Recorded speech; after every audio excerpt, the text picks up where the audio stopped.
미국의 볼튼이라는 작가가 쓴 책입니다. 유럽의 대대로 내려오는 전통적인 이야기들을 모아서 쓴 책인데, 그 책에 나오는 얘기 하나 하겠습니다. 아주 옛날에 그 로버트 브루스라는 이름을 가진 스코틀랜드 왕이 있었습니다. 그가 살던 시대는 아주 거칠고 미개했기 때문에 용감하지 않고 지혜롭지 않으면 살아갈 수가 없는 시대였습니다. 영국의 고대 사회도 한반도처럼 스코틀랜드, 아일랜드, 영국 이렇게 나눠져 있습니다. 나눠져서 서로 패권 싸움을 하고, 한반도, 고구려, 신라, 백제 이렇게 나눠져 있듯이, 물론 지금도 아일랜드 또 스코틀랜드 이렇게 또 갈등 관계가 있기는 하는데, 근데 여러 번 전투가 벌어졌는데, 영국 왕은 이 스코틀랜드 이 지역을 정복하기 위해서 여러 번 이 브루스 왕과 전쟁을 벌였습니다. 영국 군대는 막강했고 스코틀랜드와 브루스는 아주 소수였습니다. 군대도 그렇게 강하지를 못했습니다. 영국 군대를 대항을 여러 번 했지만 6번 모두 다 실패하고 말았습니다. 마침내 그의 군대는 뿔뿔이 흩어졌고, 그는 숲속 깊은 산중 외딴 곳으로 숨었습니다. 어느 날 비가 내리는 날, 이 스코틀랜드 왕, 실패한 브루스 왕은 살아남기 위해서 숨어들은 숲속의 초라한 오두막 아래 땅바닥에 누워서 허탈한 표정으로 이렇게 지붕 위를 떨어지는 빗방울 소리를 들으면서 쳐다보고 있는데, 놀라운 광경을 하나 봤습니다. 누워서 깊은 생각에 잠겨 있는데 거미 한 마리가 자기 위에 이렇게 나타난 거예요. 나타나서 거미도 자기가 살려고 거미집을 이렇게 짓는 광경을 보고 있었던 겁니다. 아주 가는 줄로 양쪽에 기둥을 세워놓고 가는 줄로 이렇게 이어가는 거미의 모습을 이렇게 관찰하고 있는데, 이 왼쪽에서 오른쪽으로 이렇게 거미줄을 이렇게 이었는데도 계속 떨어지고 실패해지고, 또 오른쪽에서 왼쪽으로 이어도 또 끊어지고, 이렇게 계속 하는 걸 보면서 6번이나 그게 끊어지는데 이렇게 거미가 실패를 하더랍니다.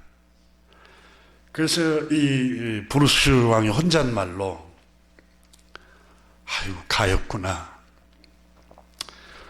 너도 실패가 무엇인지 알겠구나. 내 심정을 네가 알겠구나. 이런 생각을 혼잣말로 되뇌이면서, 그런데 거미가 6번째 실패해도 희망을 포기하지 않고 더욱 신중한 태도를 가지고 7번째 시도를 안간힘을 해서 또 이었는데, 바로 7번째 드디어 실패를 딛고 거미집을 지어내는 겁니다.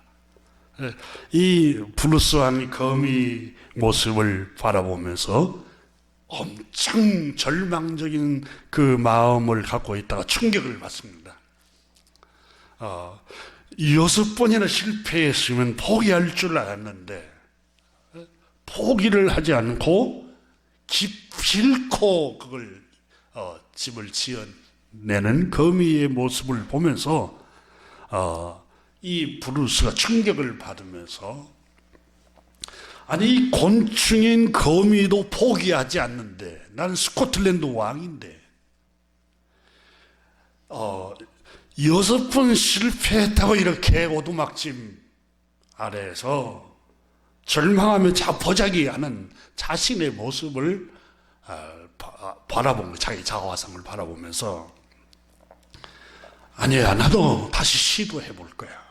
그리고 두 손을 불큰 주먹을 쥐면서 이제 다시 일어서서 포기를 하지 않고 일어섭니다.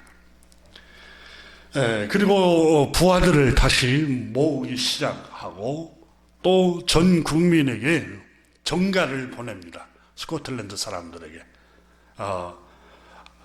용기를 주고 희망을 포기하지 말라는 아주 강력한 그 메시지를 보냅니다. 자기가 목숨을 걸고 앞장서서 이 스코틀랜드를 건지겠다고, 영국 군대를 몰아내겠다고 이렇게 다짐을 하면서 마침내 이 사람은, 브루스라는 왕은 부하들을 모으고 군대를 모아서 강력한 영국 군대, 그때 마침 영국 군대는 6번이나 이 스코틀랜드를 왕을 몰아냈기 때문에 이제 완전히 도망치고 숲속으로 도망쳐서 괴멸됐다 생각하고 안도를 하고 이 중무장한 것을 풀어버린 거예요.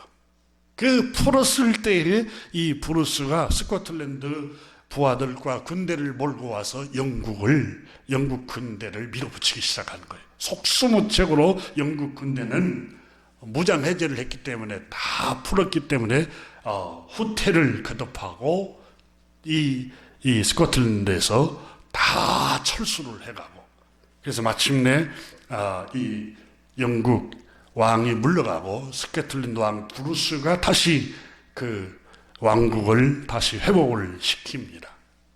이 얘기를 그 책에 기록을 하면서 이 6번이나 전쟁에서 실패했던 브루스 왕은 아주 작은 곤충에 불과한 거미에게 지혜를 배웠던 겁니다. 그리고 그 거미가 이 브루스라는 사람을 일으킵니다. 그래서 우리 속담에 그러잖아요. 말 한마디가 천냥빚을 갚는다고.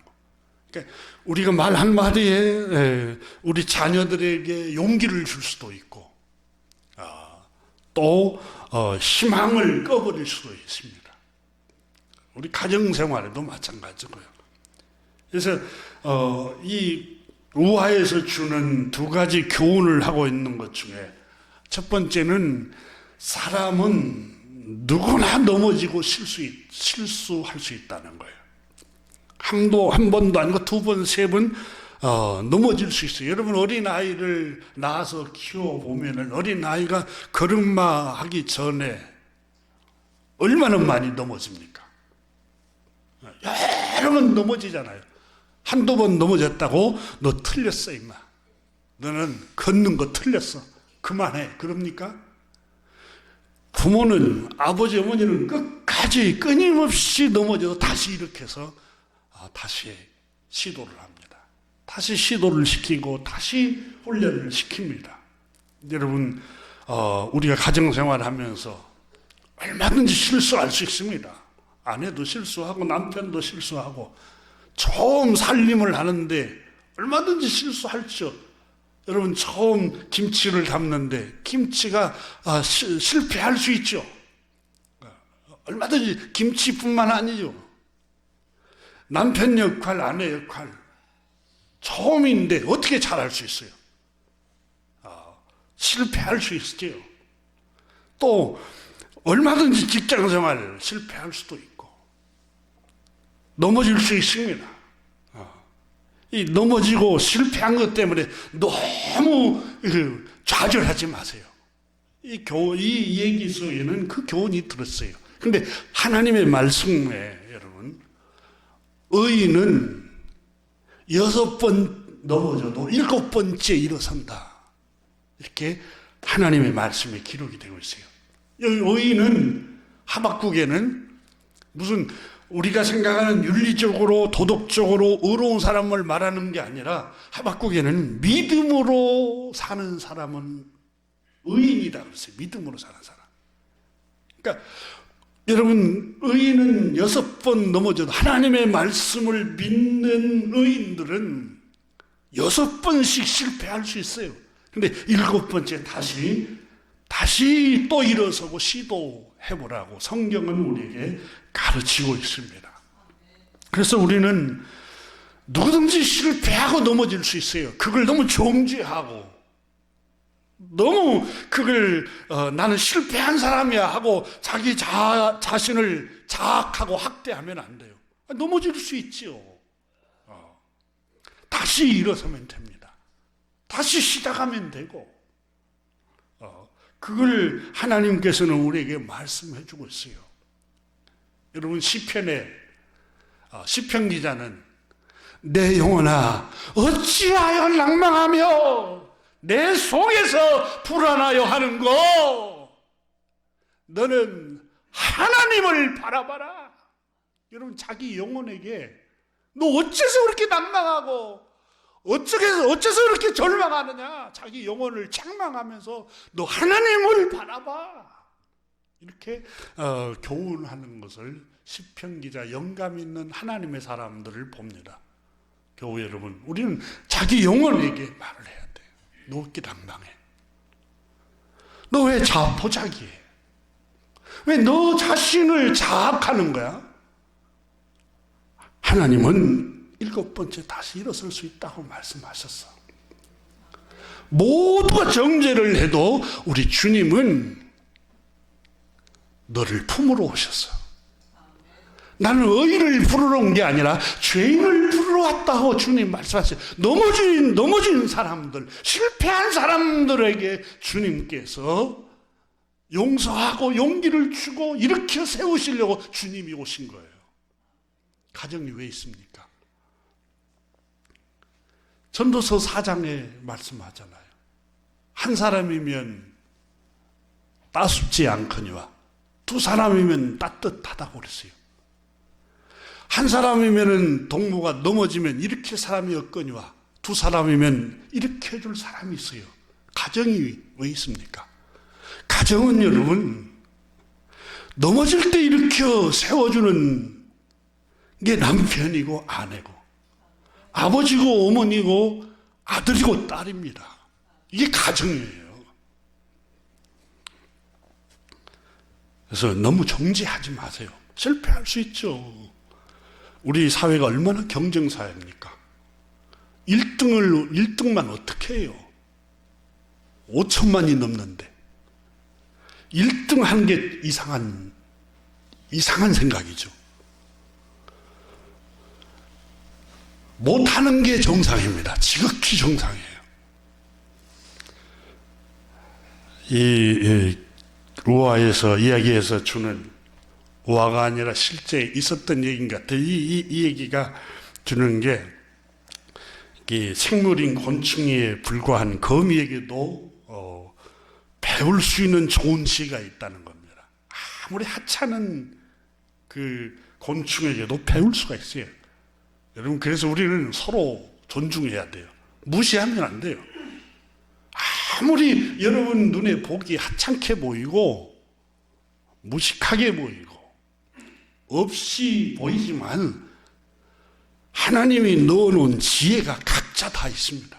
다 배울 점이 있어요. 다. 우리 주님께서는 공중나는 새도 보고 배우라. 저 씨 뿌리는 농부에게도 배워라 그랬잖아요. 글을 많이 읽고 책 읽는 사람에게만 배우는 게 아닙니다. 우리 동양교훈에도 여러분 공자 선생이 길 가는 사람 셋 중에 한 사람은 선생이라고 그랬어요. 우리를 가르칠 선생이 반드시 있다는 거예요.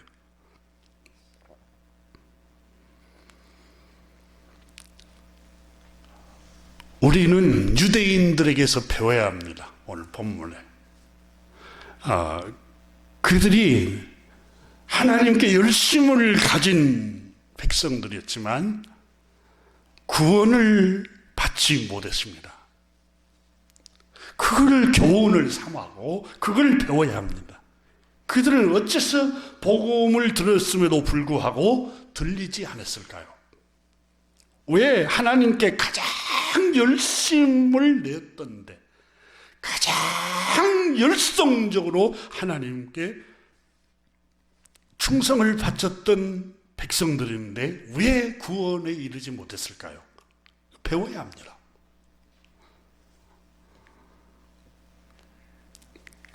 그것은 바울 선생이 이 로마서 10장에서 말씀했어요. 자기 의를 구하고 하나님의 의를 구하지 아니한 것 때문이다 그랬어요. 자기 의로움을 늘 구했어요, 유대인들은. 그래서 하나님께서 구원을 감춰버리시고 복음이 들리지 않았던 원인이에요.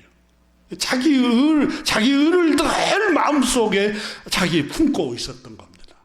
율법의 행위로 자기는 의로워질 수 있다. 여러분, 유대인들의 그 교만함의 특징이 성경에 나오잖아요. 그 누가복음에 기록한 예수님께서 죄인 한 사람과 바리새파 사람이 성전에 기도로 올라갔던 얘기를 해줍니다. 그게 유대인의 모습입니다. 바리새파 사람도 유대인의 모습. 나는 일에 2번씩 금식한 사람입니다, 주님. 이게 자기가 했던 행위에 대해서 의로움으로 가득 차 있어요. 그런데 세리는 주님, 나는 죄인입니다. 나는 자격이 없는 사람입니다.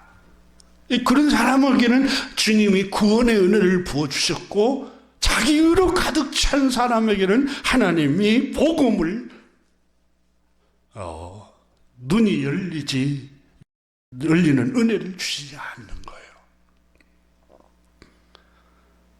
그래서 하나님의 의를 구하지 않고 자기 의를 구하려는 것 때문에 구원에 이르지 못했다고 로마서 10장은 바울 선생이 끊임없이 강조를 하면서 이 성경을 읽고 있는 모든 성도 여러분, 자기를 의롭게 여기면 하나님이 심판하십니다. 유대인들을 보십시오 라고 말하고 있습니다. 여러분, 예수님은 요한복음 5장 44절에 유대인들에게 율법과 선지자서에 기록한 메시아, 구주를 보내주시겠다고 하나님께서 그러셨는데, 그분이 말씀이 육신을 입고 세상에 오셨어요. 그리고 유대인들은 내가 갈릴리 출신이다, 목수의 아들이다, 배운 것이 없도다, 그런데 뭐가 네가 하나님이 보내신 자냐, 이렇게 말하니까 예수님이 성경의 마태복음에 착한 일을 행하셨다.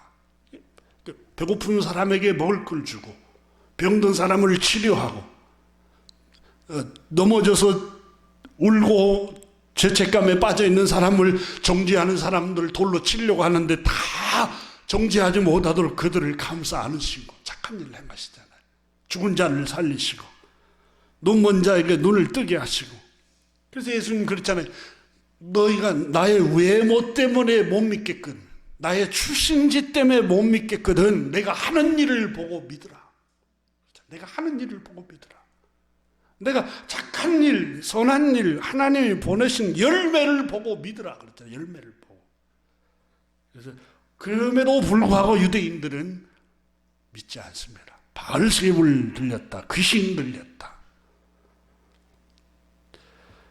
요한복음 5장 44절에 예수님께서 유대인들에게 이렇게 말씀했습니다.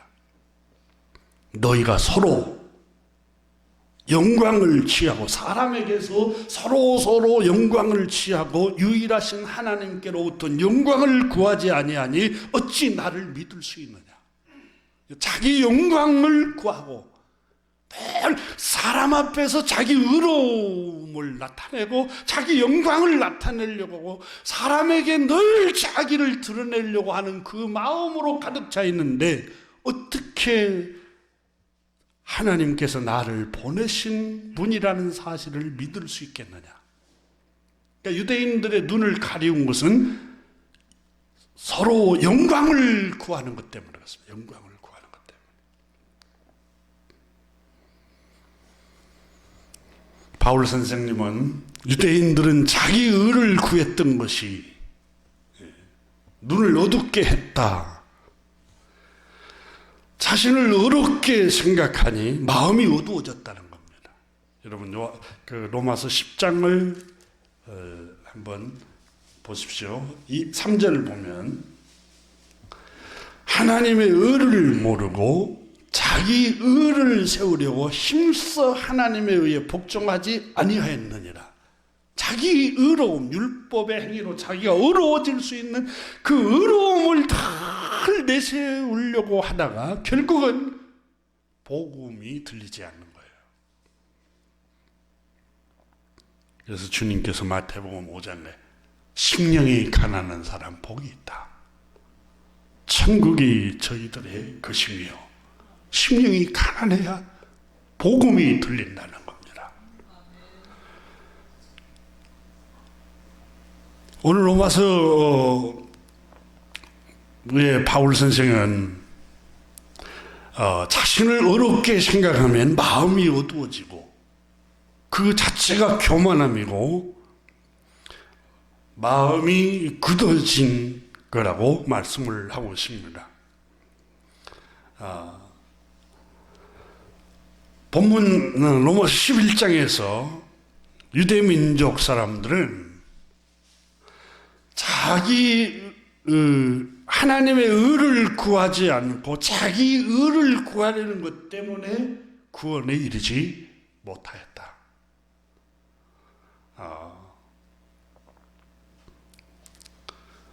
바울 선생은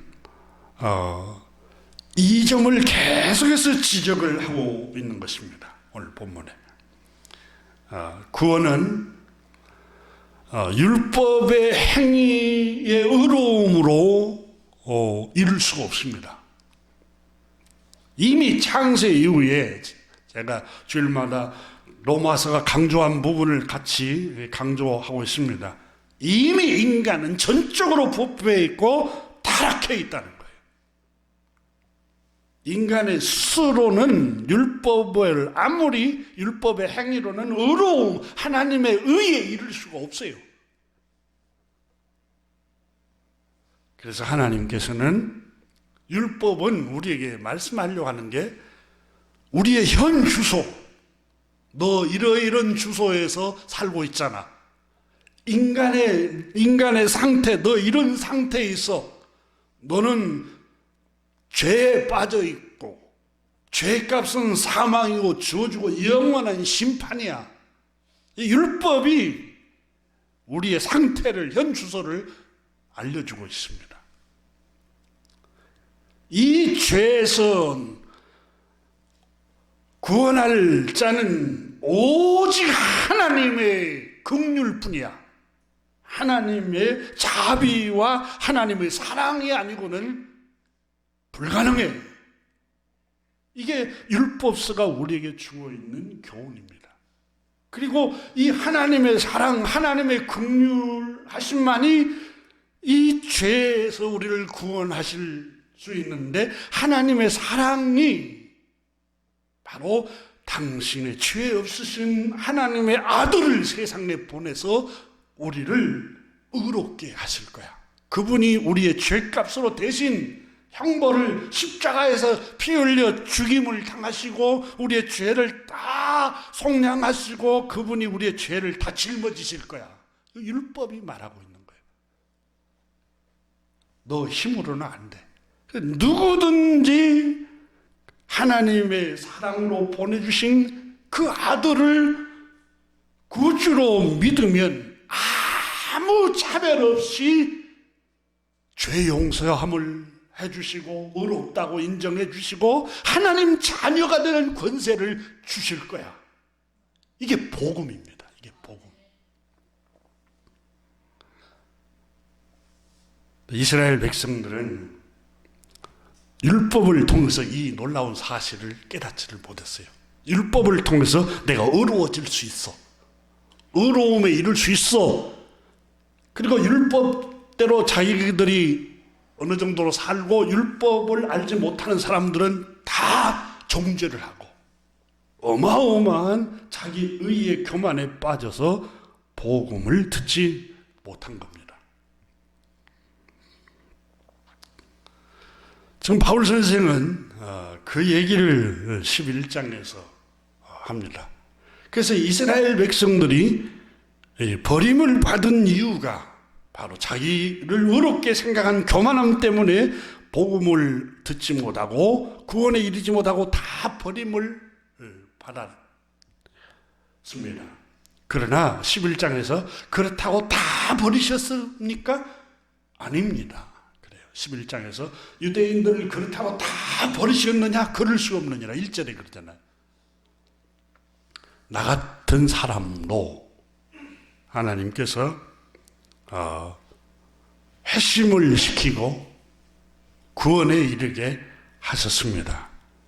이렇게 말씀을 합니다. 나 같은 사람이 누굽니까? 바울 선생은. 바울 선생은 바리새파 사람입니다. 아주 교만했던 사람이고 또 자기는 의롭게 생각했습니다. 그런데 그 후에 그가 박해자요, 폭행자요, 비방자요, 수군수군하는 일을 하고 살기가 등등하여 믿는 자를 다 잡아다 오게 가두는 일을 앞장서서 한 바울 선생이 하나님을 대적하고 우리 구주 예수 그리스도를 제일 앞장서서 대적한 사람이었는데 하나님께서 나에게 부활하신 주님께서 내가 그분을 박해하러 가고 그 믿는 자를 잡으러 가는데 다메섹으로 올라가는 이 원수 같은 나에게도 하나님의 은혜를 입어서 부활하신 주님이 나타나 주셔서 사울아 사울아 어찌하여 네가 나를 핍박하느냐 주여 네시나이까 네가 핍박하는 예수라. 거기서 회심을 하게 됩니다. 바울 선생이 사울이 바울로 변화되는 사건이 거기서 일어나는데 그런 극악무도한 죄인 중에 괴수인 나 같은 죄인에게도 부활하신 주님이 나에게 은혜를 부어주셨습니다. 어떻게 그런 일이 일어날 수 있겠습니까? 그것은 하나님의 전적인 그저 주신 은혜가 아니면 설명이 될 수가 없습니다. 왜 그렇습니까? 나는 의로운 줄 알았는데 가장 앞장서서 폭행을 저지르고 비방을 하고 박해를 한 사람이었음에도 불구하고 나 같은 죄인을 용서해 주셨습니다. 이것은 하나님의 선택하심과 주권적인 선택하심과 전적인 은혜가 아니고는 불가능합니다. 그래서 두 번째 예를 들었죠.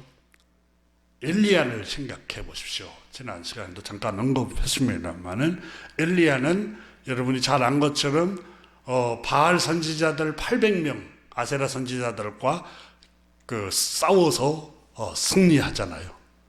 끝까지 기도해서 불이 하늘에서 내려와서 재물을 다 태우고 물까지 다 살라서 승리를 합니다. 그래서 끝까지 이 이세벨하고 아합과 전쟁에서 승리를 하고 바알 선지자들을 다 소멸시켜버리는 일을 합니다. 끝까지 믿음을 지켰습니다. 그리고 하나님 앞에 그럼에도 불구하고 아합이 또 박해를 하니까 도망갑니다. 그리 시냇가로 숨어 들어갑니다. 그때 엘리야가 나만 홀로 남았습니다. 나만 끝까지 믿음을 지키고 이렇게 바알 선지자들과 끝까지 싸워서 이렇게 승리하고 나만 끝까지 홀로 남았습니다. 여기에는 그게 사실입니다. 그러나 엘리야의 그 기도 안에는 자기 의로움이 있었습니다. 나만 홀로 남았습니다. 나만 끝까지 충성을 했고 나만 끝까지 믿음을 지켜낸 사람입니다. 그때 하나님께서 엘리야야 바알 앞에 무릎 꿇지 않는 자 7,000명을 내가 숨겨뒀다. 이름이 드러나지 않고 믿음을 지켜낸 사람 7,000명을 숨겨놨다. 이렇게 모두 다 무릎 꿇었지만 7,000명이라는 사람이 남아있다. 이렇게 말을 합니다. 그래서 이 7,000명이라는 사람이 남아있어 소수의 사람이 하나님의 구원받을 백성으로 하나님이 남겨두셨다고 말씀을 하고 있습니다. 그래서 바울 선생님이 5절을 보십시오. 오늘 본문에 그런즉 이와 같이 바울 예를 들었고 그 다음에 엘리야 시대의 사람들을 예를 들으면서 그리고 하시는 말씀이 그 바울 선생이 이와 같이 이렇게 예를 든 것과 같이 지금도 은혜로 택하심을 따라 구원받을 자 하나님의 백성 될 자가 유대인 중에는 남아있는 사람들이 있다. 그 얘기를 하고 있는 겁니다. 로마서가 조금 어렵게 번역이 되어 있는데 이해가 아마 쉽게 이렇게 예를 들면서 바울 선생님이 설명을 합니다. 그러면서 6절을 보시죠. 만일 은혜로 된 것이면 행위로 말미암지 않은 것이, 그러니까 은혜로 구원을 받은 것이라면 그 행위에 따라서 되는 게 아니다. 바울 선생이 구원받아야 할 이유가 어디 있습니까? 폭행자요, 거의 살인자에 가까울 정도로 살기가 등등한 사람이었는데 행위에 의하면은 그는 버림받아야 할 사람인데 회심하고 복음을 듣게 되고 부활하신 주님을 만나고 구원에 이르게 되는 것이 행위에 의한 게 아니라 오직 은혜로 나는 택하심을 입었습니다. 이걸 강조하고 있습니다. 그리고 이 행위로 선택을 받았다면 그건 은혜가 아닙니다. 6절에서 그렇지 않으면 은혜가 은혜되지 못하느니라.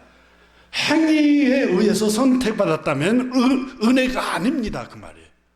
은혜가 아니라는 사실을 말씀을 하고 있습니다. 은혜가 은혜되지 못하였느니라. 어렵게 번역했는데 그건 은혜라고 할 수가 없습니다. 쉽게 말하면 그 얘기입니다. 그러면서 7절을 보십시오. 그런즉 어떠하냐 이스라엘이 구하는 그것을 얻지 못하고 이스라엘은 의로움에 이르려고 율법의 행위로 의로움에 이르려고 했지만 마침내는 이스라엘 사람들은 의로움에 이르지 못하고 구원에 이르지 못하였습니다 라고 하는 말씀이 7절 앞부분입니다.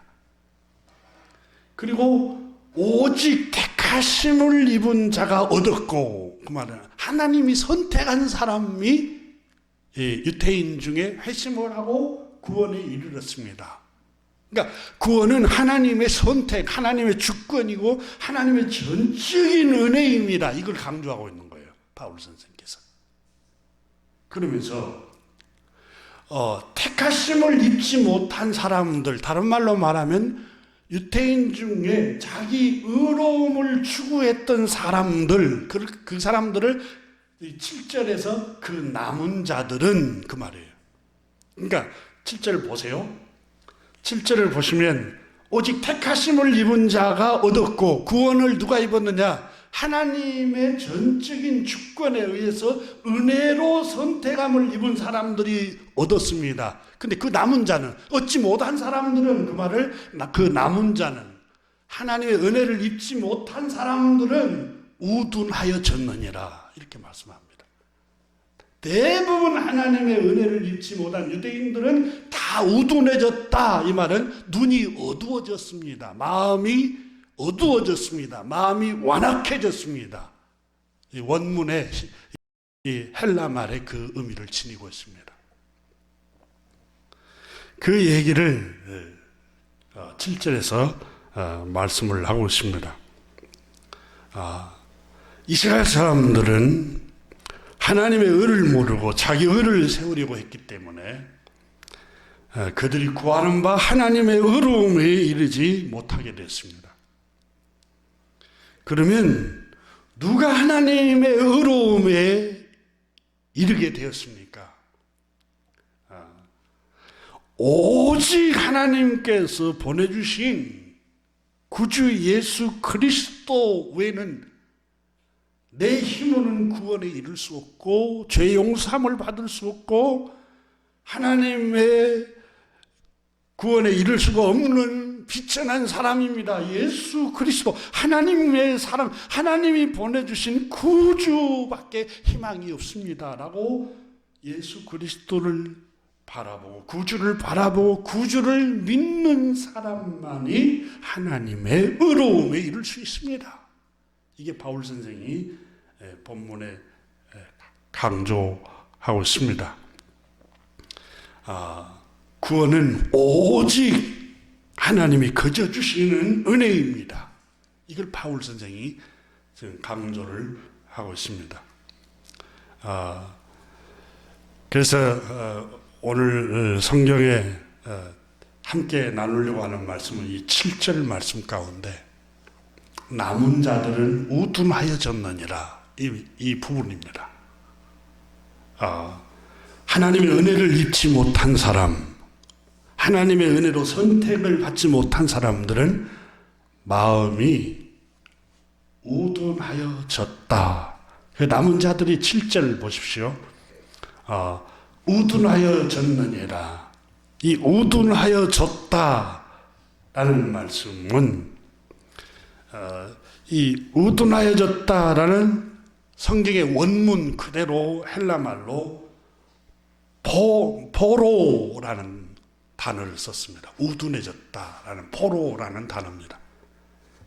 그리스말로 이 단어의 기원은 포로스라는 단어에서 파생됐는데 이 말은 이 포로스라는 헬라 말은 우리말 뜻은 단단한 돌이라는 뜻입니다. 단단한 돌. 이 단어에서 유래한 게 포로라는 단어인데 이 말은 돌같이 되다. 남은 자들의 마음이 어떻게 됐느냐? 마음이 돌같이 되어버렸다. 그런 뜻입니다. 그러니까 다른 말로 말하면 또 다른 단어 뜻은 굳어지다. 단단하게 굳어지다. 무감각해지다. 어둡게 되다. 두꺼운 가죽으로 덮다. 이해력을 잃다. 이런 단어를 갖고 있습니다. 그러니까 바울 선생은 유대인들이 자기 의를 구했던 유대인들의 마음이 여러분 돌처럼 굳어져 버렸다는 거예요. 단단하게 이걸 여러분 강팍해졌다. 구약성경 말로는. 그리고 신약성경이 교만해졌다 이렇게 표현하고 바울 선생은 그게 의로워졌다. 의로움, 자기 의에 빠졌다 이렇게 표현하고 있습니다. 그런데 8절에서는 이렇게 우둔하여졌느니라 이 우둔해졌다라는 말을 어떻게 표현했냐면 그 성경에 기록된 바 하고 이 성경을 인용하죠. 그 기록된 바 말씀 8절 보세요. 8절을 보시면 이사야서에 나오는 말씀을 인용을 했어요. 그 굳어진 마음이 어떤 마음이냐? 8절 보세요. 시작. 기록된 바 하나님이 오늘까지 그들에게 혼미한 심령과 보지 못할 눈과 듣지 못할 귀를 주셨다 함과 같으니라. 그러니까 마음이 굳어졌다. 돌같이 굳어져 버리고 자기 의를 구했던 사람들은 이사야 선지자의 예언한 말씀, 기록된 말씀과 같이 유대인들에게 오늘날까지 그들에게는 혼미한 심령,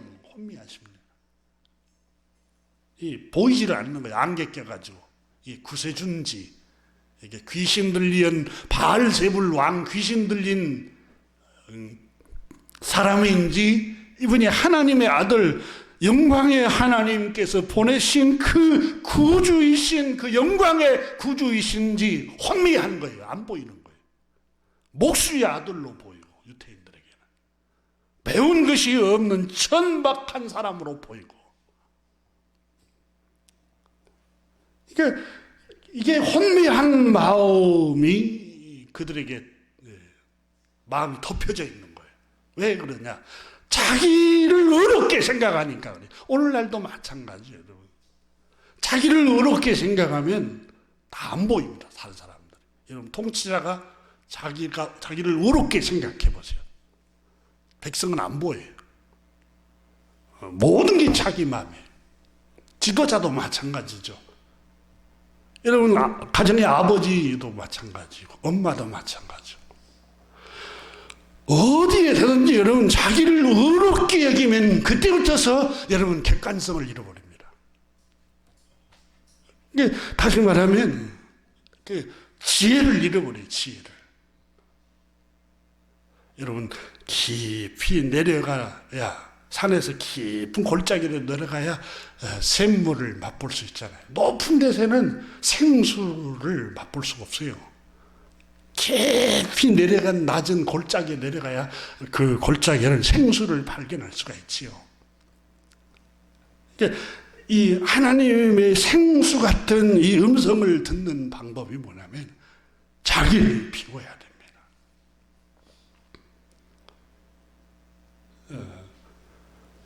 그들에게 혼미한 심령, 이 혼미하다라는 뜻은 여러분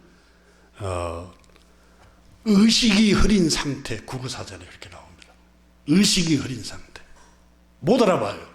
이게 아버지인지 어머니인지 남편인지 아내인지 못 알아봐요. 이게. 여러분 유혹도 무서운 게 사랑하는 아내인지 사랑하는 남편인지 외간 남자인지 나를 유혹하는 여인인지 못 알아봐요. 그 매력적으로만 느껴져요. 혼미하게 느껴져요. 이래서 여러분 그게 혼미한 거예요. 혼미한 거. 그 세상 사람들이 듣기 좋게 사랑이라고 표현하는 거지 혼미한 거예요. 혼미해요. 환자가 출혈을 많이 해. 혼미한 상태에 빠져 있는, 그래서 그때 하는 행동이나 모습이 바로 혼미하다 그 말이에요. 혼미해요. 이게 분간을 잘 못하는 게 혼미한 상태예요. 분간을 못해요. 이것처럼 불행한 게 없습니다. 정말 불행한 거죠, 여러분. 그게 자기를 어렵게 생각했던 유대인들의 영혼이 이와 같은 상태였습니다. 바울 선생이 로마서 11장 7절에서 8절에서 그 얘기를 하고 있는 거예요. 영광의 하나님께서 당신의 외아들 구주를 세상에 보냈었어요. 자기 땅으로 보냈었어요. 근데 못 알아봐요. 주옥 같은 말씀을 전할 뿐만 아니라 설교만 은혜스러울 뿐만 아니라 착한 일을 행해요. 착한 일을. 죽은 자를 살리고 배고픈 자에게 먹을 걸 나눠주고. 오직 했으면 예수님께서 나를 못 믿겠거든. 내 출신지물 때문에 못 믿겠거든. 나의 외모 때문에 못 믿겠거든. 나의 행하는 걸 보고 나의 열매를 보고 내가 아버지께서 보내신 사람인지 아닌지를 분간해라. 그래도 못 듣습니다. 여러분 자기를 어렵게 여기면 객관성을 잃어버립니다. 분별력을 잃어버려요. 분별력.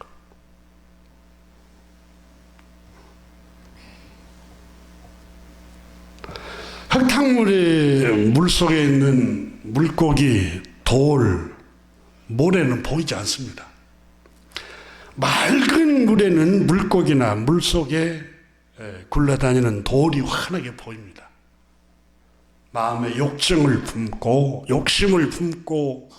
의로움을 품고 교만한 마음을 품고 있으면 순결하신 하나님의 말씀이 들리지 않습니다.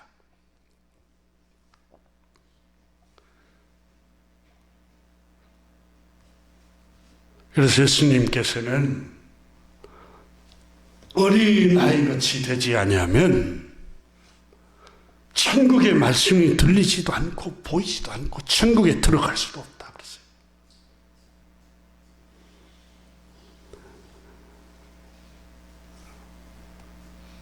그래서 시편 기자 그러잖아요. 정결한 마음 주시옵소서. 오 주님, 정말 정결함 정직한 마음을 주시옵소서. 정결하고 정직하고 순결하고 어린아이같이 순수한 마음 가지면 주님의 음성이 들립니다. 여러분, 성경을 읽든 길을 가든 가정생활을 하든 순간순간 하나님의 뜻이 무엇인지가 분별이 됩니다.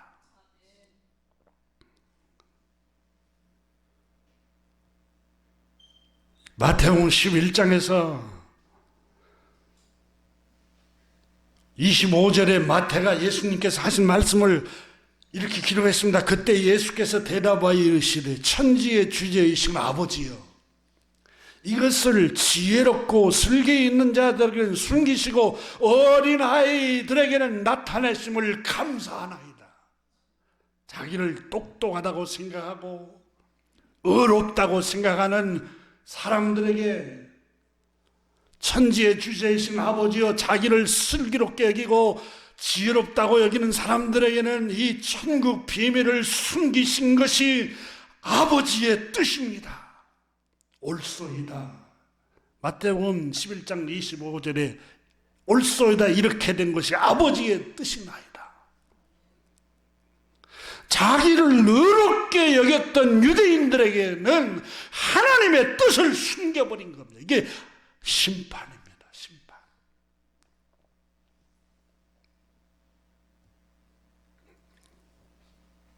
여러분, 같이 마태복음 11장 25절부터 27절 말씀을 한번 보십시오. 아주 귀한 말씀입니다.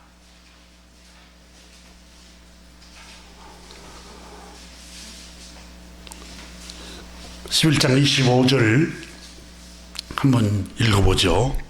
그때 예수께서 대답하여 이르시되 천지의 주제이신 아버지여, 이것을 지혜롭고 슬기 있는 자들에게 숨기시고 어린아이에게는 나타나심을 감사하나이다. 여기서 지혜롭고 슬기 있는 자는 자기를 어렵게 생각하고 자기를 똑똑하다고 생각하고 있는 유대인들을 향해서 말씀했습니다. 그들에게는 하나님의 복음을 숨겨버렸습니다. 그리고 어린아이들에게 나타나심을 감사합니다. 그러면서 예수님께서 26절을 말씀합니다. 한번 보십시오. 옳소이다. 이렇게 된 것이 아버지의 뜻입니다. 아버지의 뜻이래요. 그럼 우리가 하나님의 음성을 듣기를 원하면 매일매일 순간순간 하나님 앞에서 우리가 겸손해야 됩니다. 하나님, 나는 지혜가 부족합니다.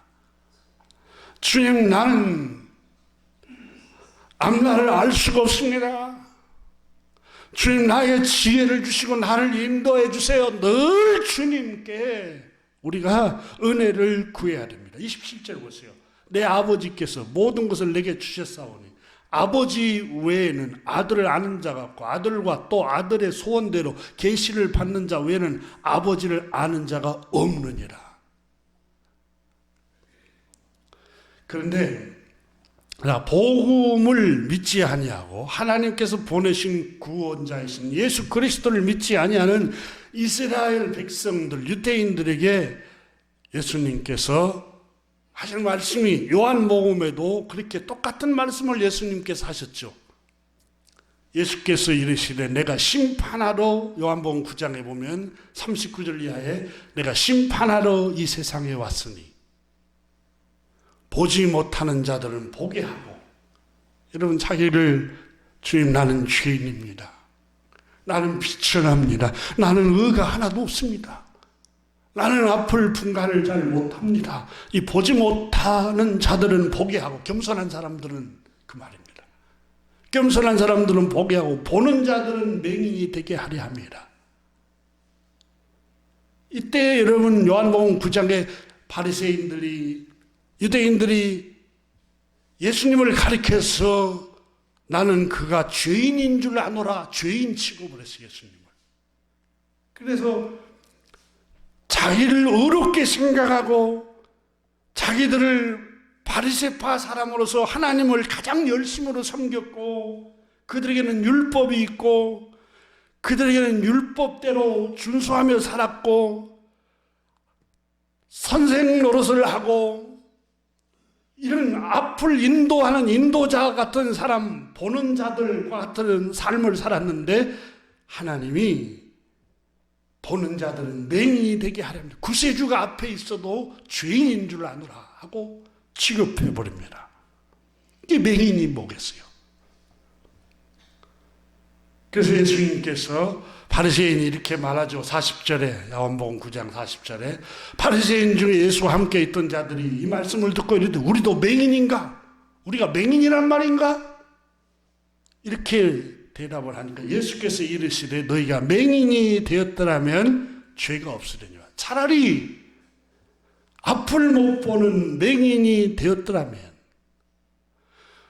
율법을 가지고 살면서 어렵게 생각하는 바리새파 사람이 아니고 차라리 맹인으로 태어났더라면 너희가 너희 부족함을 알고 주님께서 말씀합니다. 너희가 맹인이 되었더라면 죄가 없으려니와 본다고 하니 너희 죄가 그대로 있는 본다고 하는 것 때문에 주님께서 너희 눈을 어둡게 했다. 자기를 어렵게 생각하는 마음. 이게 정말 무서운 마음입니다. 여러분 자기를 어렵게 생각하면 자신은 다른 사람과 다르다는 생각을 합니다. 그래서 그때부터 어떤 마음이 되냐면 다른 사람을 무시하고 멸시하는 마음이 생깁니다. 나보다 못한 사람으로 생각합니다. 이것을 성경은 어두운 마음이다 이렇게 표현하고 있습니다. 이게 성경의 교만한 마음이라고 표현하고 있습니다. 하나님께서 역겨워하시고 싫어하는 마음입니다. 그래서 성경은 나보다 남을 낮게 여기고 라고 말씀을 하지 않습니까? 다른 사람을 존중할 때 지혜가 생기는 거예요. 그러니까 타인을 존중할 때 여러분 무시하지 않고 존경하고 존중할 때에 지혜가 생깁니다. 여러분 아내를 존중하고 남편을 존중하고 여러분 어린아이 여러분 가정에서 자녀들이 나이 어리다고 무시하지 말고 그들을 존중하고 이게 서로 존중할 때 지혜가 생긴다는 거예요.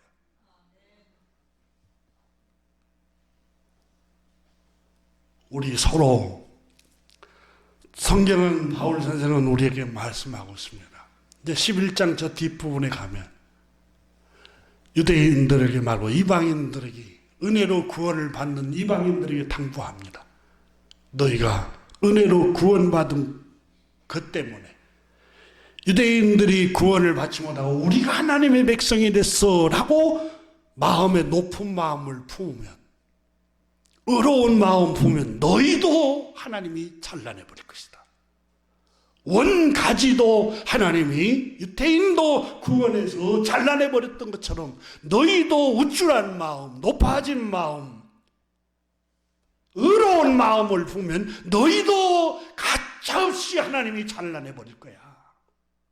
이게 11장의 뒷부분에 나오는 얘기입니다. 그래서 바울 선생은 끊임없이 우리는 겸손해야 됩니다.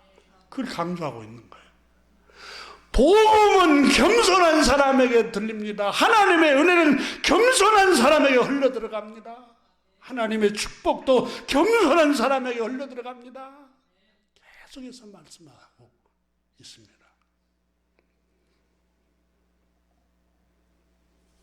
여러분 우리나라의 유명한 건설업을 했던 기업 회장님이 자기 고향에 한번 보도가 됐죠.